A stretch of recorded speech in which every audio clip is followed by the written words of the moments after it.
Hello friends, welcome back to my channel test the best. আজকে আমি আপনাদের সম্পূর্ণ ঘরোয়া পদ্ধতিতে তৈরি একটি টিফিন রেসিপি করে দেখাচ্ছি। রেসিপিটি আমাদের সকলেরই প্রিয় এগরোল রেসিপি। তাহলে চলুন দেখে নেওয়া যাক এগরোলটা করতে কি কি লাগে। প্রথমেই দেখাচ্ছি, এখানে আমি নিয়ে নিয়েছি কুচানো গাজর, নিয়ে নিয়েছি শসা কুচি, এখানে নিয়েছি পেঁয়াজ কুচি, নিয়েছি গোলমরিচ গুঁড়ো, নিয়েছি বিট লবণ, টমেটো কেচাপ, সাদা তেল, নিয়েছি লেবু আর 4টে ডিম আমি নিয়ে নিয়েছি।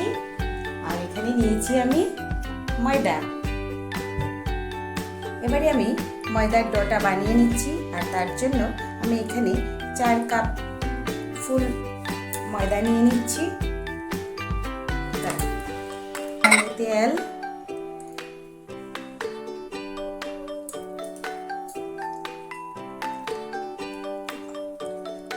নিয়ে নিচ্ছি 1 টিস্পুন লবণ। এবার এগুলি আমি ভালো করে মিশিয়ে নেব। ময়দাগুলোকে ভালো করে মিক্স করে নিয়েছি। এবার অল্প অল্প জল ঢেলে আমি ময়দাগুলো মেখে নেব।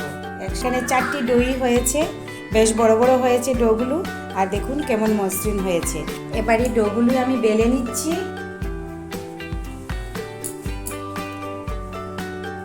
বেলার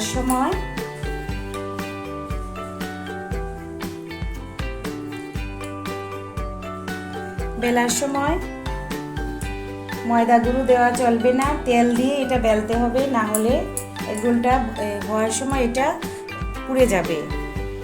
আরেকটা আমি বেলে দেখাচ্ছি, শুধু তেল দিয়ে এটা বেলা হবে, এখানে কোনো ময়দা গুঁড়ো দেওয়া যাবে না।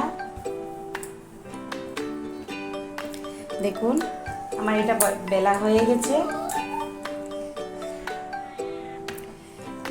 বেলাটা পাতলাও হবে না, ঘনও হবে না, এরকমই হবে।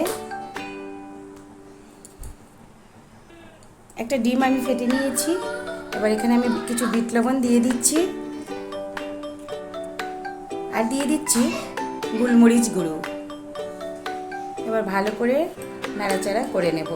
গ্যাস ওভেনে আমি একটা প্যান বসিয়ে দিয়েছি আর দিয়ে দিচ্ছি তেল। সাদা তেল আমি ইউজ করছি।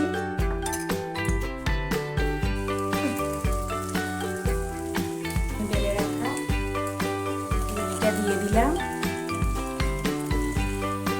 এপিট ওপিট দুটো করে ভালো করে ভেজে নেব। রুটিটা ভালো করে ভেজে নিতে হবে, তাহলে না হলে রোলটা খেতে ভালো লাগবে না। রুটিটা ভালো করে হয়ে গেছে। এবার এখানে আমি ঢেলে দিচ্ছি ডিমটা।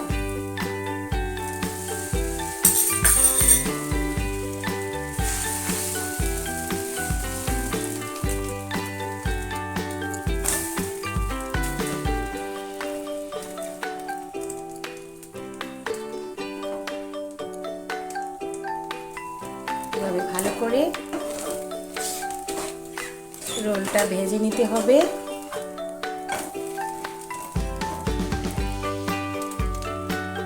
একটি রোল আমার ভাজা হয়ে গেছে, দেখুন।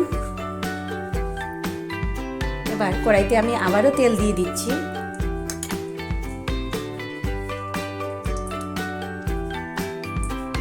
আরেকটা রুটি আমি দিয়ে দিচ্ছি।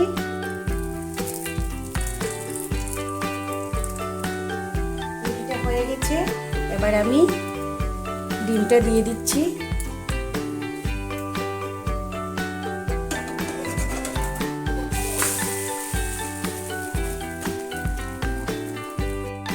রুটিটা হয়ে গেছে, নামিয়ে নিচ্ছি। এবারে আমার সবগুলো রুটি হয়ে গেছে। এবার আমি এগুলি সাজিয়ে দিচ্ছি। প্রথমে আমি এখানে গাজর কুচানো দিয়ে দিলাম, তারপর আমি এখানে শসা কুচানো দিয়ে দিলাম, তারপর আমি এখানে পেঁয়াজ কুচানো দিয়ে দিলাম, তারপর দিয়ে দিচ্ছি লেবুর রস, সামান্য একটু গোলমরিচ গুঁড়ো দিয়ে দিচ্ছি, দিলাম বিট লবণ,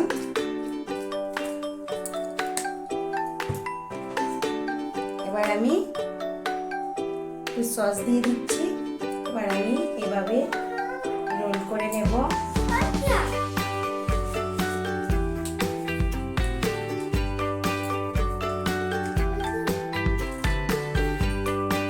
একটা রোল আমার হয়ে গেল। দেখুন আমার রোলগুলি একদমই রেডি, আর খেতেও একদম দোকানের মতোই হয়েছে, খেতেও দারুণ লাগে।